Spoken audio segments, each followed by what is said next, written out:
Move on to the next and the final panel session of the day. And before we set the stage for our honorable panel members to come and start the panel session, I would like to highlight a few points of discussion that this panel is going to highlight. Smart lending, a crucial aspect in the NBFC's sphere of things, transforming the face of the Indian NBFCs through smart lending. Few pointers of discussion which this panel is going to highlight. How new generation loan origination software or LOS is changing the lending game in India. Digitizing end-to-end lending for better customer experience. What's disrupting the digital lending trends and strategies. Building accuracy with AI and ML for profitable lending and many more.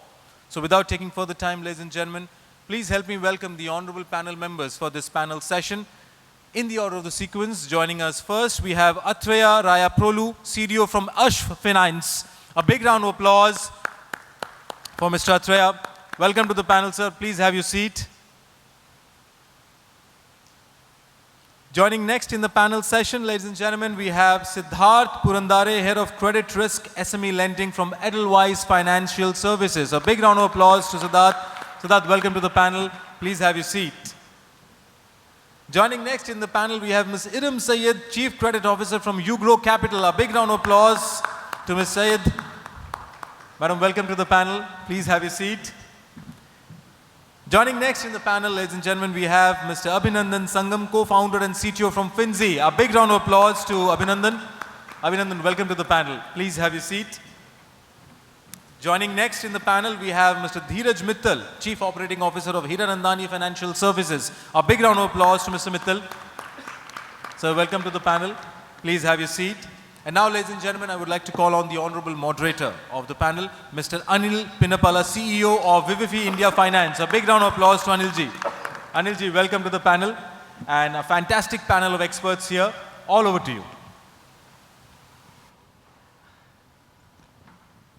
Thank you, Synex Group, for hosting this wonderful conference. The India NBFC Summit, I think it's for the 2 days. I appreciate all the panelists being here, and I appreciate them being on time, and the organizers as well for keeping time. I think the topic that has been given to us says smart lending, transforming the face of Indian NBFC. I have been in the lending space for the last 20 years, and what I've realized is, if you're a lender, you have to be smart. There are no unsmart lenders. If you're not smart and you are a lender, you probably are not doing lending for a long time. So I think it's a bit of an oxymoron. I think all lenders by default are smart, and I have some really large lenders sitting in this panel. So I think they are way smarter than I am, and I'm looking forward to learning from each one of them. So without further ado, I'd let all the panelists introduce themselves, give a quick introduction about your company, yourself, and then we'll talk a little more about how Indian NBFCs are transforming, because I think we are all smart by default. Yeah, I can go first. I'm Atreya, and I represent Ashv Finance. Ashv standing for Ghoda. I hear a lot of people refer to our company as Ashv and various other names, so I'm just trying to re-emphasize what I represent. It's part of the Avishkar group, and we are an NBFC that's focused on MSMEs, lending to MSMEs, and with an average ticket size of roughly around 10 lakhs. Our entire processing is digital, while our sourcing is across multiple channels, which includes digital as well, but that's not primary. So yeah, I mean, we have been in business for at least a decade now, but in our current avatar of focus, with a focus on micro and small enterprises, it's only been 4 years, and we are roughly around 1,000 crores in AUM. So that's fairly small compared to some of the others who represent companies with far larger AUMs as well. But I'll hand this over to Siddharth now. Thanks, Atreya. Good evening, guests, and good evening, my fellow panel members. I am Siddharth Purandare. I work with Edelweiss. Overall 20 years of experience in the MSME space. Edelweiss has multiple businesses. I am a part of the MSME business of Edelweiss. I take care of credit risk for MSME lending. We do loans from say about 1 lakh to 10 crores across products. So we have digital loans, we have unsecured business loans, we have loan against property, we have supply chain. Present about 40 locations. Edelweiss has been the pioneer in co-lending, both in the erstwhile avatar of co-origination and the new avatar of co-lending, and we hope to continue to excel in that space. Thank you very much. Hi everyone, I am Irem Sayeed. I am part of the UGROW founding team. We are an NBFC focused on MSME lending. We are now just over 5 years old with an AUM of 7,000 crores. Our focus is very sector specific. We have identified a few sectors, industries that we would like to fund. We are present pan-India. We are having about 100 branches now. And as Atreya said, our underwriting is also and onboarding is largely digital. But we do have a touch and feel kind of presence as well. We like to meet our customer before we fund them. Thank you. Hi, my name is Abhinandan and I'm from Finzy. Finzy is an NBFC P2P platform, and we focus on unsecured personal loans. Our predominant focus is on salaried employees. We do the entire digital loan lifecycle management, which means that from origination to processing to collections to recovery, everything happens in-house. And this is a new sector and very supportive from the regulator. What it means is we have it's a C2C business. We have investors and we have borrowers. The lending doesn't happen from our balance sheet, but it comes from retail lenders to retail borrowers. I'm handing over to Dheeraj. Good afternoon, everyone. My name is Dheeraj Mittal. I am part of Hiranandani Financial Services. We are an MSME lender. With 90 plus branches, our focus product is micro lab. We do between 10 to 15 lakh ticket size, catering to tier 2, tier 3 segment of the society. And those cities, our predominant presence are there. We have 100 odd branches available in the 9 states currently. And our core focus is providing any kind of in business requirement which is secured in nature. We provide that to the customers. Thank you. And finally, I'm Anil Pinapala. I'm the founder of Vivifi India Finance. We are a digital NBFC. We focus mainly on digital lending, focusing on slightly underserved consumers with incomes below 30,000 rupees. We mainly operate through 2 digital lending apps, DLS, Flex Salary and FlexPay. Abhinandan and I are cut from a different cloth here. We both are into direct consumer lending. Every other panelist here is a MSME lender. So I'm looking forward for Abhinandan to hear slightly different perspective than the rest of them. And I kind of understand what the organizers mean by smart. Smart in today's world means like as couple of things, right? Like how you're transforming the delivery of your services, especially lending products, from a physical world to what is a largely digital world. And the second thing is transformation that we are seeing in credit and underwriting, which used to be mainly manual and rule-based, to more of machine and model-based. So I would like each of the panelists to take a couple minutes to kind of talk about this changing landscape of NBFCs in India, both from a physical to a digital world, and from a rule-based underwriting to a model-based underwriting. So maybe Dheeraj, you can start and we can go in the reverse direction. Yeah. See, the whole debate, if you say, this goes on, a lot of people talk about lending, the way you do it, whether you call it digital, whether you call it completely physical. So the way we talk, there are 2 countries in the one country. There's one thing is called Bharat and other is India. That debate is already going on in the country, right? So it's a very similar debate whether you can leave one or accept one or, don't accept one on the other hand. Similarly, but you can't live without both. So you can't be a lender which you can't take or adopt to a digital technology, whatever mean and way you want to adopt it. So in my view, it's very critical to use technology in order to optimize or maximize your objectives or your organization objective. So it's very important to use all your digital assets or build your digital asset in such a way that can lead to a profitability for that we all here for. So that is very important in my view. On the other question on whether you want to do a rule-based or a model-based credit underwriting, in my view, it's pretty straightforward for the organization like us who are a mid-size NBFC. It's important to use various rule-based model because we don't have a lot of proprietary data.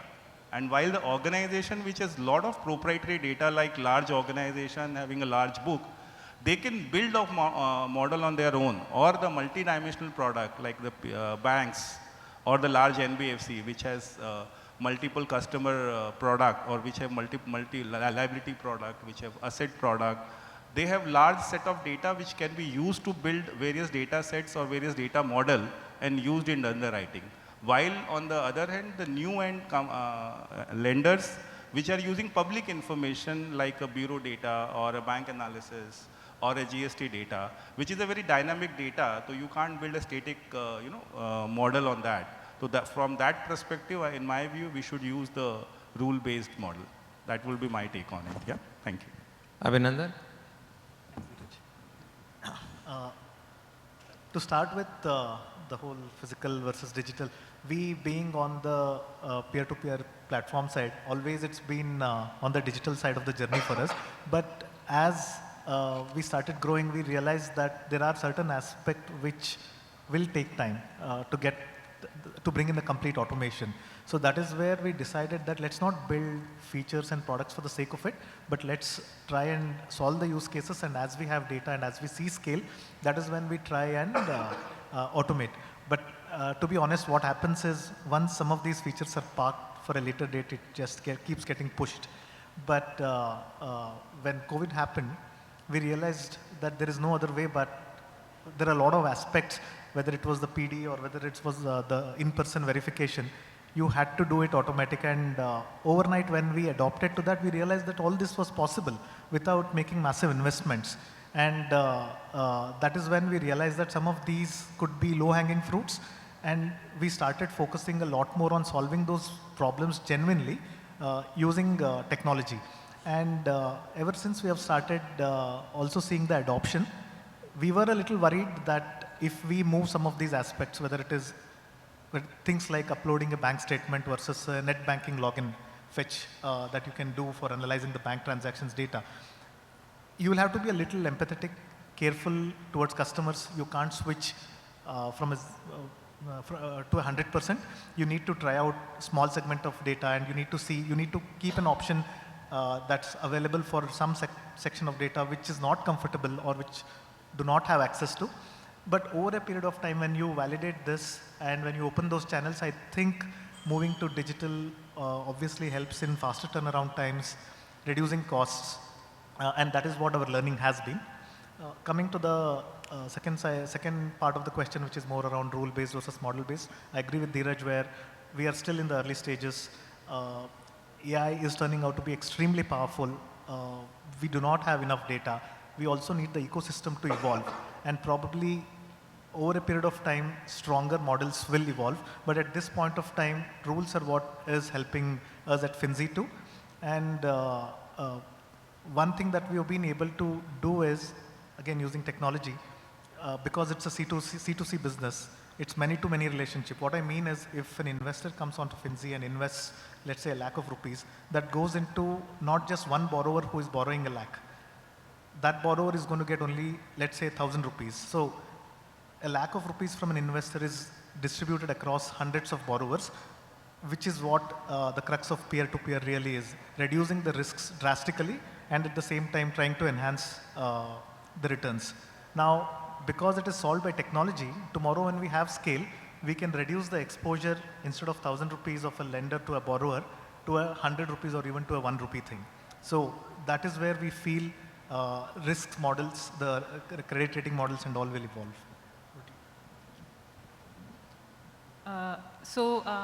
At UGRO, we do both secured and unsecured lending.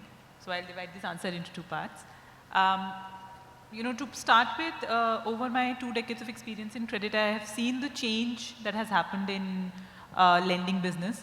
I have seen starting from, those box files coming into credit workshops with CPAs sitting there and doing data punching to everything getting uploaded instantly and reports getting generated within seconds. But having said that, we've come a long way. But still, in secured underwriting, as you've also said, we don't have enough data.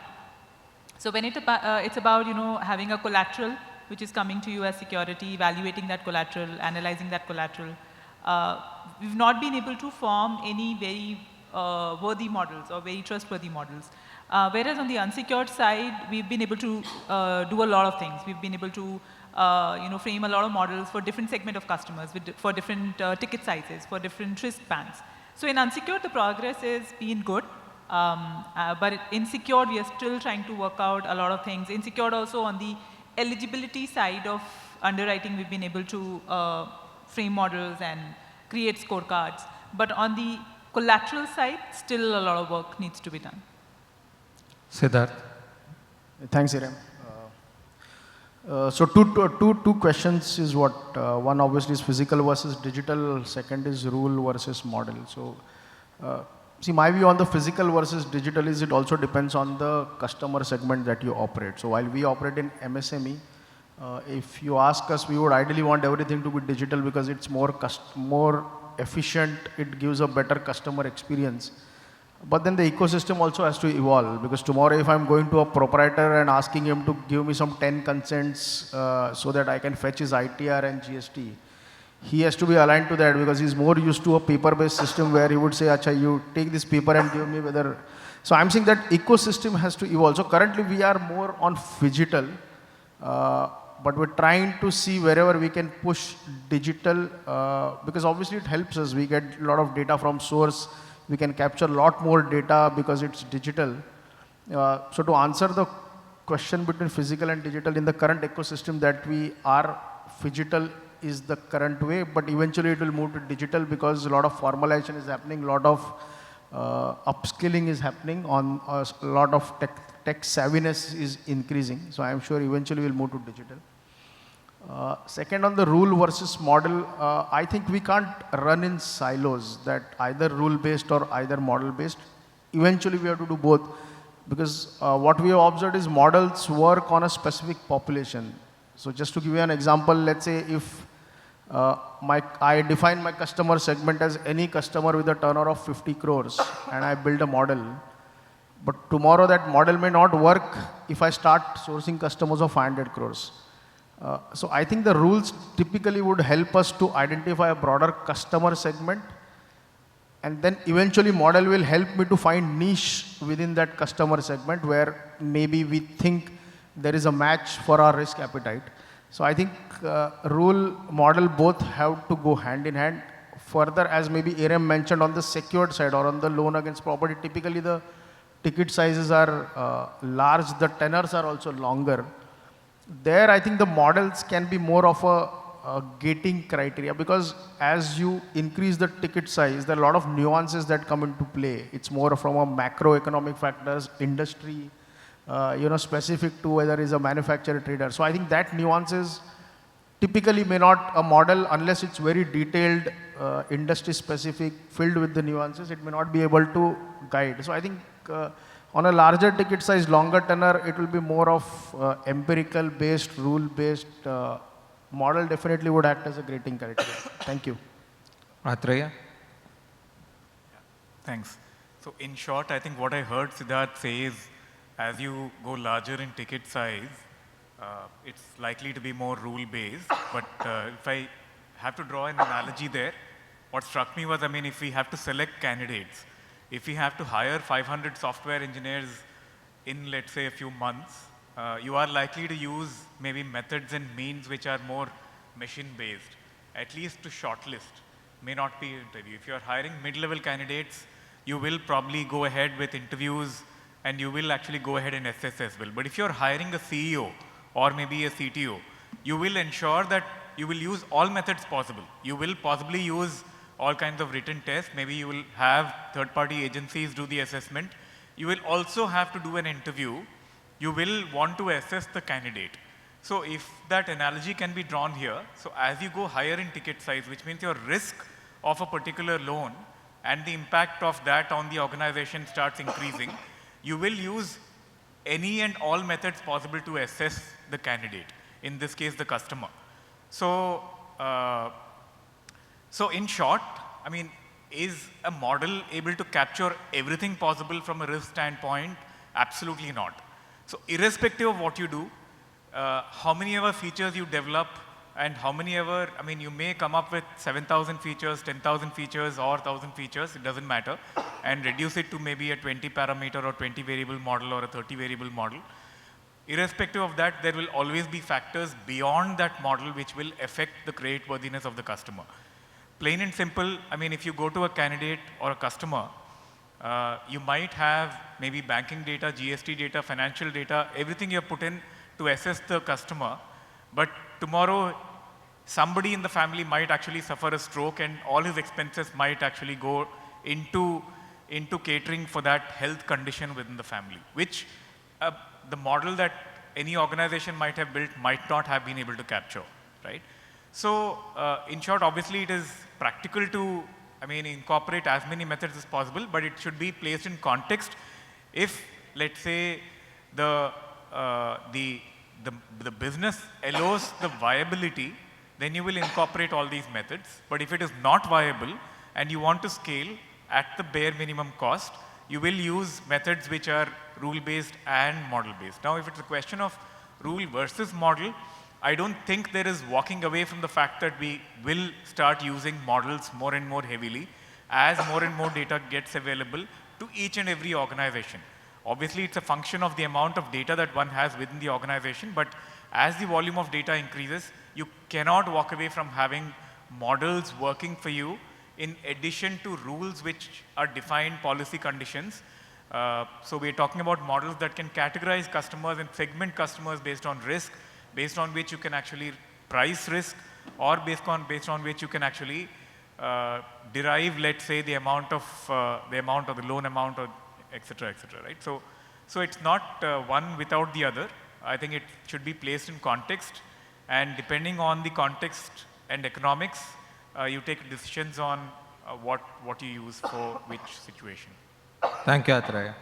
So I think we can clearly get a flavor from everybody that rule versus model. I appreciate all of you being candid. If this was a fintech conference, I would have heard model, AI, ML, and only. So, I mean, the reality today in Indian lending is that there is a lot of rules that everybody uses. Models can be filter criteria, models can be gating criteria, but as Atreya said, we are all migrating to the model. So I expect, I mean, I appreciate the honesty everybody brought to the table on that aspect. But the one thing that I've also gleaned is, like Abhinandan and I are in the consumer lending space, where it's, the delivery has migrated to be completely digital, especially at the ticket sizes we are operating. Whereas in your world, which is the MSME lending world, we are seeing a mix of those sourcing that is still continuing to happen. So that's something that I've gleaned from this conversation. Moving on, like I would like to talk about the most important phase where transformation happened digitally, which is customer onboarding and customer experience as a whole, especially on the front end of the pre-loan origination process. Abhinandan, you have a unique problem in the sense you have two sets of customers, right? Like one is investor, one is the actual borrower. And you have to manage these two kind of competing sets of expectations. And what kind of strategies you have used in onboarding them or in having a seamless customer experience for your two distinct set of customers? To be very honest, what keeps me awake at nights is the balancing act between the two set of customers, right? If suddenly there is a high demand and not enough supply or if there is a new partnership that has been stuck with an IFA or somebody where there's a lot of supply coming in and there is not enough demand. So at any point of time, this needs to be balanced well. What I mean to say is the amount of money that's coming in from lending and the amount of borrowing should more or less match. So from that perspective, onboarding for us is two different segments of customers, the lenders as well as borrowers. A lot of things can be reused when we define journeys. On the borrower side, it becomes a little more extensive because we have to underwrite and a lot of checks and balances have to be in place. Whereas on the lender side, he's investing, right? It's much more easier. There are basic criteria that needs to be followed, the AML checks, resident of Indian, above a specific age, etc. It's not about which city, which sector you belong to. All those things are not really required over there. But what we learned is when we started this as a pure C2C business, right? Going to a retail lender or a retail investor, acquiring those customers was very expensive and it was not easy. Convincing somebody to borrow is much more easier than convincing somebody to lend. If I, as one of the founders, find it that difficult to convince folks to invest in, I can imagine digital or my team's plight. Difficulty in getting that. So this is where we had to try various methodologies. And of course, much later we learned that partnership is the key. ये जानवर पानी पीने कहाँ जाता है? So when we realized that the wealth managers, the IFAs, these are the places where customers can be, lenders can be acquired, we started thinking on what kind of strategies we need to do. Once we establish that, then it becomes much more easier to adopt digital tools, whether it is social media platforms, whether it is advertising, whether it is influencers, whether it is incentives, promotions, etc. From that perspective, we have noticed that a lot of API marketplace players have made life much more easier for us in terms of onboarding lenders or borrowers. What usually used to be a 1 to 3 month time that used to take for us to build a specific module. Let's say, for example, I want to build a video KYC, or let's say I want to build the entire KYC module. So in-house, the build versus buy was the aspect that used to take a lot of time. But now with so many players come in, why reinvent the whole wheel? There are aspects that we want IP to stay with us, like the credit algorithm, the proprietary business model, etc. But when it comes to using an account aggregator, using a KYC provider, using another service provider, it is much more easier today to just use that plug and play player, whether it is integration with a payment gateway, whether it is integration with an e-sign provider or a DigiLocker provider. So these services have allowed us to integrate and play and build in a very seamless experience to both lenders and borrower side of customers. So that way, I think in the last couple of years, we have seen huge disruption from quite a lot of API players like Setus and Decentros, which have allowed us to leverage on them quickly and go ahead and offer these services to customer and bring them on board. Thank you, Abhinandan. Atreya, kind of still sticking to the customer onboarding and pre-loan origination side. You have mentioned earlier that a large chunk of your originations still tend to have some sort of a physical touch, and only direct to consumer you have a good amount of digital. And when I look at digital and onboarding in India, we have some excellent digital public infrastructure available that we have, all of us are using extensively. I would like you to focus on within your organization how the customer onboarding process, but focus a little bit on digital public infrastructure that you have made use of. I think Abhinandan touched upon various API providers who have made life easy for you. I want to take it one level up and talk at the public infrastructure level, what you have utilized within your organization and how it has made, how you have been able to innovate and build on it. So if you could go. Yeah, so from an onboarding standpoint, as I think we briefly discussed this before the panel, but a large part of what we do from a processing standpoint is all digital. But just the customer onboarding in the MSME space is driven by the cultural traits here, and it's a lot more assisted than what we would ideally like it to be.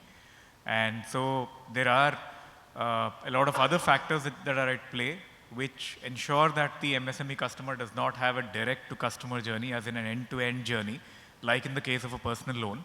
But it's a lot more assisted because there are sets of documents which are large, and they are actually spread across multiple lenders as well. Having said that, I think like in the case of Abhinandan, I mean, a lot of API providers have clearly made it far more easy today in terms of how one can assess and verify the customers. So if we had to carry out various sort of verifications even before it moves to the credit assessment stage, today, based on the public infrastructure available, we can actually carry out a lot of verifications automatically at the back end using APIs. Take, for example, just a simple GST filing check. I mean, that's just a hygiene check. Now, that can happen on the fly, real time, at the back end, without any time delay. Similarly, all the other ID verifications, or maybe an email verification, or maybe a penny drop, or maybe an AML check. So all of these happen at the back end without somebody needing to spend any time on it.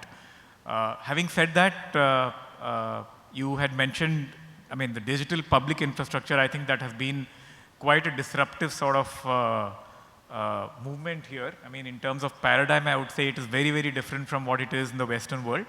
UPI has, of course, been the biggest of the lot. We have not used UPI because obviously it is for payments. We use UPI for our collections. So on the collection side, that's something that we have leveraged. And I would say a significant part of our collections is now happening through UPI. At least those cases where there have been NACH bounces, those are now happening through UPI in a very large way. In addition to that, we also use, I mean, I won't call it public infrastructure, but let's say an e-mudra, where we have set up the entire e-signing infrastructure ourselves. And just 2.5 years back, I would say we were only around 15% in terms of e-signs. And today we are at 85%. It's completely reversed the other way around. And what has helped us is, of course, doing an Aadhaar e-sign, having all sort of e-sign, or leveraging all sort of e-sign infrastructure that is available in addition to having the biometric as well. So some of these have definitely helped. So the digitization all across, digitalization all across has definitely helped. Similarly, e-mandate, for example, once that was set up, I mean, we were at around 20% in terms of e-mandate. I'm not talking about digital NACH. I'm talking about real-time e-mandate, where you can actually have the mandate registered even before the loan is disbursed. So that for us is close to 70% today, as opposed to a 20% maybe 3 years back. So that's again fantastic. So all of these are not only risk mitigants, but I would say they directly tag into customer experience as well. Customer experience is not just about onboarding and getting a real-time loan. It's also about multiple other factors where you're able to sign the document very quickly without actually needing to put in 40 signatures on 40 different pages. So all of these matter to the customer. And I think a lot of digital public infrastructure has played a very significant role in the entire transformation here, at least for us. Thank you. And as a couple of things I have noticed, I was recently at a RBI conference, and they're talking about a frictionless technology platform that they're wanting to expose to all lenders. It's a platform on which Kisan credit cards have been implemented, and now they are exposing it to personal loan. I think Federal Bank is doing it. They have it for about 6 banks. I asked them when it will be available for the NBFCs. I got the answer as in due course. I'm hoping that one of these days that due course will be there and we can all take advantage of it. I'm really interested to see how that will evolve. So since I got interesting perspective on the customer experience and onboarding side, I'll move to the most critical aspect of lending, which is credit. And Irem and Siddharth here are both credit experts. And I mean, you both have diverse portfolios, some which are small ticket to going into multiple crores of rupees. And obviously it will require nuanced underwriting on both sides. One of the things that I've seen on the small ticket side is there is a higher incidence of fraud, especially if there is primarily digital or mostly digital kind of journeys. I want both of you to kind of think about what you have seen in your world and how you are trying to mitigate the increasing fraud risk in a increasingly digital world where the advantages of the physical touch are gone. And the second thing I would also like you to kind of focus on is what are the changes you are observing? What kind of alternate data each of your organizations are incorporating into underwriting? So if you could take a few minutes each to kind of talk about both the aspects. Irem, if you can go first. Yeah. So first, the aspect of increasing fraud in smaller ticket size, yes, it's increasing, though there is a lot of gating which we do when we onboard a direct customer. There are a lot of rules built in. We cross-check multiple data points. And with today's technology and with the data available on a lot of public platforms, it becomes a little easier for us to validate a lot of data that customer is punching. But again, you know, right now also, I think we are at a very nascent stage as a country and as the lending business, where identity theft is a problem that we're not able to crack. So if it's an identity theft kind of a issue, you know, even if you have built all checkpoints, the customers are able to get through, or the fraudulent customers are able to get through. So that is one thing that, you know, we're trying to crack. That is one thing which is a cause of concern. But other than that, more or less, a large part of it is pretty much under control. On the other question that you had asked, or other point of discussion, how the landscape has changed when it comes to underwriting. You know, it's very interesting actually, because now you are able to select customers not just, you know, basis one or two criterias or one line of thought or one you know, rule engine. Because of whatever is available to you, the data that is available to you, you can customize that basis the customer segments. Because for us, we cater to customers who have reported income and customers who have no reported income as well, but they are doing good robust business. How do we identify such customers? How do we create models for these customers so that, you know, they get included in financing? They may not have previous exposures of formal lending. They may not have you know, habits of banking or financial reporting, etc. But because of whatever has changed or the data which is available, we are able to do it. So this is where the alternate data comes into use. And the alternate data could be now anything from their wallet data to their transaction data, not only in banking but other platforms as well. Now, a lot of data is available from a lot of aggregators who have these platforms from where seller and buyers converge and combine. You have a lot of data, in fact, available in bureaus also now. The bureaus have very rich data. So not only the trade lines, but their vintage on the bureau, the addresses on the bureau, the phone numbers on the bureau, the Aadhaar numbers and the PAN numbers on the bureau, all of it becomes a lot of, you know, analytic treasure where you can analyze a lot of things, cross-link a lot of things, and can do. We use a lot of partner data as well. We have a line of business where we have tied up with partners who are not lenders, but have certain platforms where customers are, you know, are onboarded for some sort of services. So these could be marketplaces, these could be wallets, these could be even, you know, dealer, supplier kind of platforms, where you have these purchase or transaction data which you could use to analyze what kind of business customer is doing without exposing their bankings or their financial reports. And they have quite reliable data, then you can get a lot of insight from that. Siddharth. Thanks, Irem.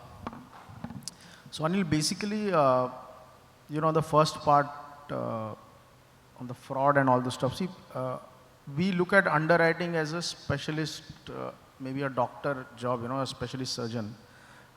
So typically our loan origination system, you can say, is a diagnostic lab. So when, you know, the customer applies, so if he gives his PAN number and the consent, the loan origination system itself kind of fetches lot of data basis the PAN. So maybe we get the GST data, we get his CKYC data, we get his bureau report. We can also fetch his ITR basis his consent. So obviously those checks are happening. So that data is typically coming from source to us. So obviously the fraud risk is mitigated because it's directly from source. There's no human intervention. We also get a flavor of his business. So if I get a GST data, I know which states does he operate in, what is the delay and all those stuff. Then obviously we have a lot of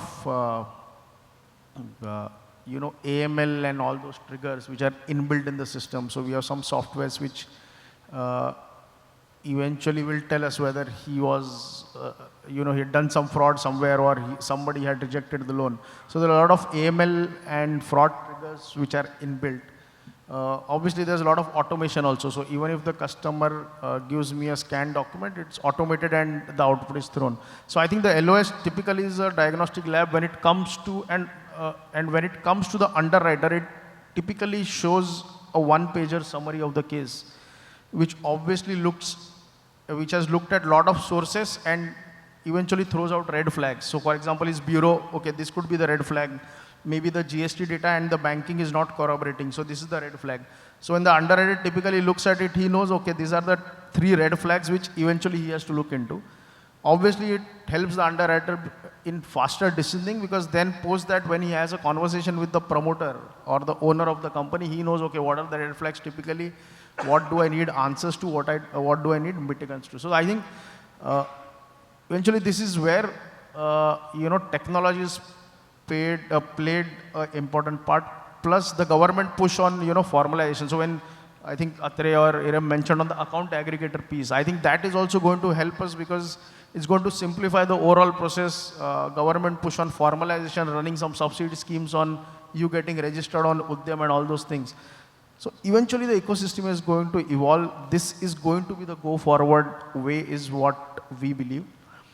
On the alternate data, there are a lot of other stuff. So for example, while bureau is one thing, but there are obviously new to credit customers where we can look at GST data, we can look at that transaction history. As she mentioned, there are a lot of marketplace partners that we operate in. So we know the transactions, we know the volumes, mobile data post consent. Obviously there's a data privacy bill, but eventually as the ecosystem evolves, there will be some guidelines around that. Also the mobile data typically helps. We're talking to a couple of fintechs who are also working on the social media profile of the customer. Typically whether they can, in addition to the credit history, can they run a psychrometric score of the customer, which typically tells me that, they look at his LinkedIn, Twitter, Facebook and all those digital footprints and kind of give us a score that, what is the typical profile of the customer, what is the probability of default that they'll think that he may. So it's a continuous evolving ecosystem. We eventually keep on talking to a lot of fintechs who are doing a lot of work on this space. So I think going forward, lending is going to be more efficient. The decision making is going to be more efficient because the availability of data is going to be sharper. So I think it is all, and it eventually helps because for me as a lender, if I have a lot of data, which is the sharper data, which is from source, maybe my lending appetite also increases because I know that I identified the risk. So obviously the overall credit in the system grows, and that is how it is going to happen. Yeah. Thanks. Thank you, Siddharth. Very interesting perspective. Irem, I completely agree with you. Like ID theft is ID theft is a growing threat, especially in this space, and I think a fraud repository, whether it's bureau-led or otherwise, is something that is an idea for which the time has come, and something every one of us on this panel as well as the NBFCs at large should focus on as to how to mitigate that risk. So now that I've gotten the credit risk kind of perspectives, Dheeraj, obviously we all do this business to eventually collect the money we lend. So I want you to focus a little bit on the collection side, but also bring in the angle of compliance and grievance redressal, which is a growing issue, especially when you move to a world which is where you are not seeing the customer on a regular basis and it's remote, and you are doing more and more calls or reminders. How are you managing, one, at a overall level, how collections has transformed, but how you are also managing your grievance redressal function? Yeah, that's very interesting point, and I think the most important one for the people who are in the room, that we normally call in our lingo that we are into the business of collections. Lending is a business of collection. So if we don't collect, we don't exist. So that's a paramount importance to this particular activity. And if you see, it has grown drastically in last 5-10 years. You said a lot of payment option has evolved. So the payment ecosystem in India has developed so much that I can say that we have one of the best payment ecosystem available. I still remember my old days when you used to collect the PDCs of the customer and store it, and to the world of e-natch, where we just sign up and the customer is locked at least for next 5-10 years, the tenure of your loan. So it has ease on one side, that collection technology has helped in a lot many ways to improve the collection efficiency. But still, there is a lot more to be done in order to collect more digitally. And when you say digital versus physical, so collection is, end of the day, you have to go and collect, right? Where the technology can help. Predominantly what you can do is, and what we have done in our organization, we have realized we have used a lot of modeling, as we were talking about earlier, about rule-based or model-based. In this particular space, we have used the credit models or collection models, which help us identify that which customer we should call, which customer we should send a WhatsApp, which customer should be physically contacted. And if you have this set of information available start of the month, that becomes much easier for the collection agencies or collection representative to go and collect that money. And that can only possible, or that is only possible with the help of using a lot of data modeling in terms of a customer behavioral model, that how he is behaving, and especially in a low ticket size business, if you mentioned, or if you go to tier 2, tier 3 cities, there is some customer we have realized in tier 3, tier 4 markets, he is comfortable and he will bounce. There is no denial that he will not bounce, but he is comfortable paying in cash if somebody visits his door. There are some customer who are not comfortable that somebody is knocking my door and asking for money. They are more comfortable talking on a phone and send them a link and he will pay. So there are various models evolving, and how do we optimally use and build the collection efficiency around it. And these days we talk about like X bucket efficiency at 98, 99%, or 30 plus efficiency is 75% about that. So how efficient your collection is, that defines the whole purpose. And even if the 1% or a 0.5% lift, if technology can give in that really is helpful. Now coming to a second part of it, the grievance. This is the piece we all need to work upon, and I've really seen that RBI or a regulator is doing a lot of work with that regard. The recent circulars about you need to give a lot of option to the customer to change his rate of interest from fixed to floating. A lot of grievances. You have to even give a property paper in 30 days back to the customer, otherwise there is a heavy penalty on the bank or NBFC. So there are a lot of grievance concerns, and that we have realized, if you ask for a loan, you get 20 calls. Everybody sitting in this room must have got 20 to 25 calls from an NBFC or a bank for various needs of finance. But what you actually need, let's say you need to close your loans, you need to know how to pay your bounce EMI, or you need some documentation, or you need a statement of account, or a foreclosure letter, or for that matter, your property document, or a collection call, what time to make a call to a customer and what time not to make a call. There is no technology work people have done it, apart from collection, because collection is more of an interest of all the entities. But from a customer angle, there's a lot more work needs to be done. Even I see a simple thing called, I have registered for last 3 years on DND, and still I get every day 10 calls. So we all need to be sensitized ourselves and all our partners. And I realize very little an NBFC or bank can do, because the data is available everywhere and everywhere. So most of that are third-party partners. So like DSA calling on behalf of an HDFC bank or Bajaj Finance is very common. And when you talk about, we have seen the Rajiv Bajaj also talking about that thing that he can do very little about it. He'll ensure that from next year, they'll do, there's such a large database, they really can't control that. But that's as a small thing, just not to call a customer when he's not asking for. And such a large organizations are taking time to, devise a mechanism through that. Because in current world, the information is so easily or widely available. Whatever data controls we talk about, all the, market players knows or marketing agency knows your mobile number more than you. How many credit card you owns, they must be knowing how many loans you are running. Once you run, you log into a Paisa Bazaar, your credit card calls start coming in and all that is happening. So there is a lot many things need to be governed by ourselves as an industry, otherwise RBI will govern it. That the way they have started it.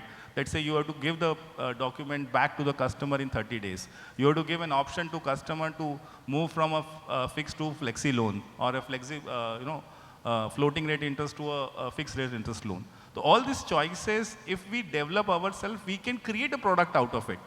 A more convincing product to the customer, more attractive product for the customer, or we can just be regulated by our regulator, and whenever they come and we have to adopt to that, those things. So in my view, grievance is the part where industry really need to work upon, including all the NBFCs and banks, and look from a customer angle to it, not a selling angle. So let's say today if I visit the bank, they will start selling me 4 product, but they will not solve my simple query that update my phone number, please. That will take a month's time, while from next day onwards, I'll start getting call for a new facility or a new FD or a new loan. So there is a lot more real customer grievance or real servicing needs to be done, which as an industry, BFSI has to look upon and introspects themselves, and then where do we stand today? And build a model around it and build the service standards around it, that the way we are known in the world for the payment ecosystem, we should be known in the world for service in the BFSI segment. That will be my take on it. Thank you. Thank you, Dheeraj. I see that we are almost out of time. Can I ask one quick question to all the panelists, or we are? So maybe quick 30 seconds on how you see the future of lending in India, any new trend, but we have to really keep it short because we are almost out of time. 30 seconds each. Okay, so maybe broadly 3 trends that I see. One, the digital public infrastructure, the tech infrastructure that's being set up. Things like even account aggregator, I bring it within the digital public infrastructure. But even credit on UPI, that's, I would say, a big disruptive sort of change that's happening. The second one, I would say, is more global, open source or private. I think the world of generative AI, that's definitely going to disrupt many things internally. I mean, the integration of large language models with enterprise data, right? And those large language models could be anywhere from Llama or even an OpenAI or Anthropic, anyone. But with the marriage of that with the enterprise data, I think will lead to a lot of possibilities here. So that's the second big change. The third, I would say, is more related to a paradigm shift that would happen driven by technology, where industry barriers are broken. Because I mean, what we do currently is one-time assessment of customers before giving a loan from a lending standpoint, but that's going to move towards ongoing assessment. I mean, we talk about early warning signals and things like that, but very soon we will have companies which have access to continual data streams from the customers, whether it is an individual or the enterprise, and that's going to drive an ongoing sort of renewals or even new loans or even early customer sort of preventing delinquencies. Thank you, Atreya. Siddharth? Okay, the future of lending in India looks exciting here.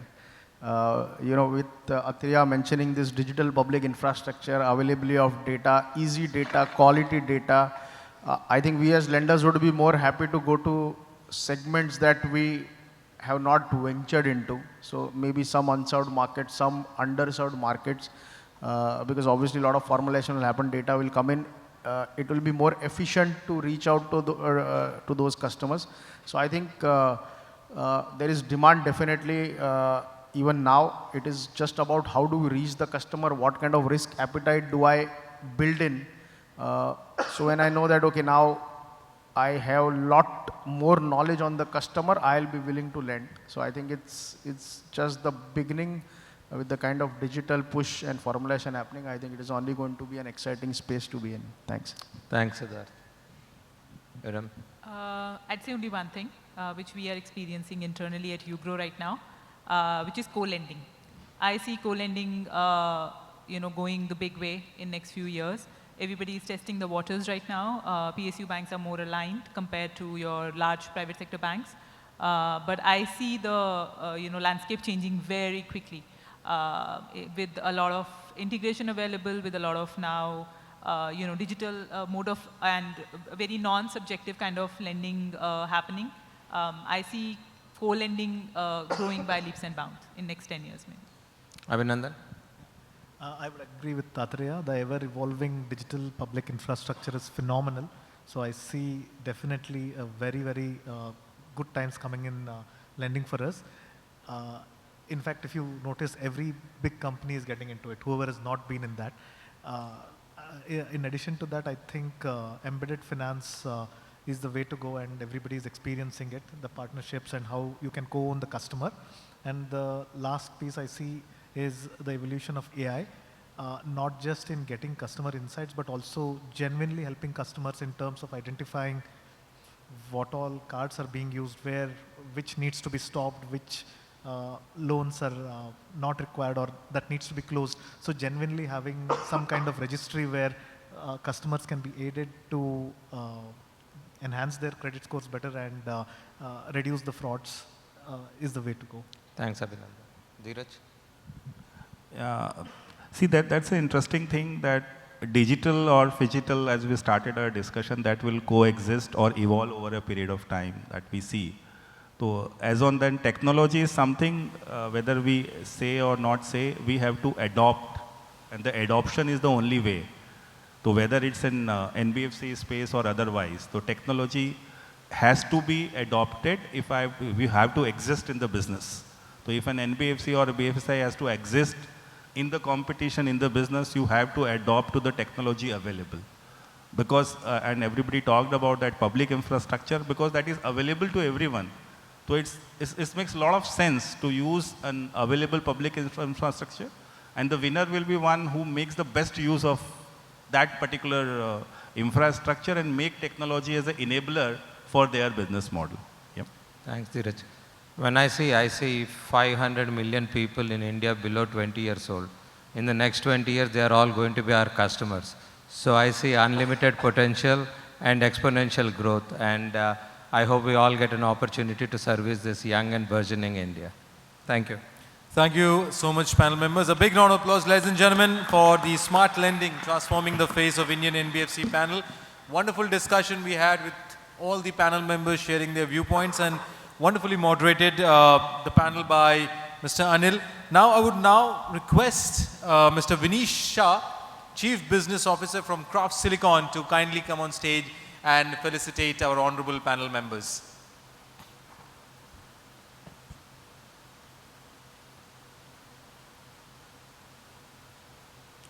Thank you, Vinish, for doing the honors.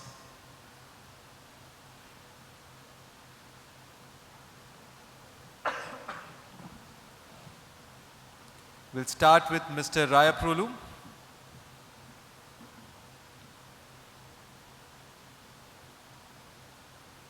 A big round of applause, ladies and gentlemen, Mr. Atreya Rayaprolu, CDO from Ashv Finance, for his wonderful contribution on the panel session.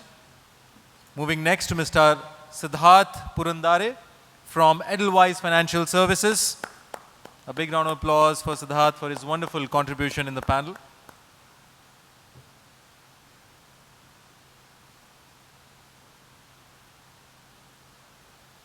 Moving next to Ms. Irem Sayeed from UGRO Capital. A big round of applause for Ms. Irem for her wonderful contribution in the panel session. Moving next to Mr. Abhinandan Sangam from Finzy.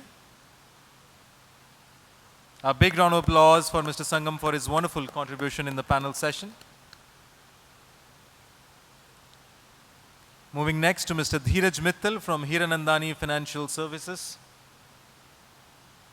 A big round of applause to Mr. Mittal for his wonderful contribution in the panel session. And our honorable moderator, Mr. Anil Pinapala, CEO from Vivifi India Finance. A big round of applause to Anilji for wonderfully moderating the panel session. Now I would request the honorable panel members to kindly step forward for a group photograph, and Vinish, if you could also join them for the same.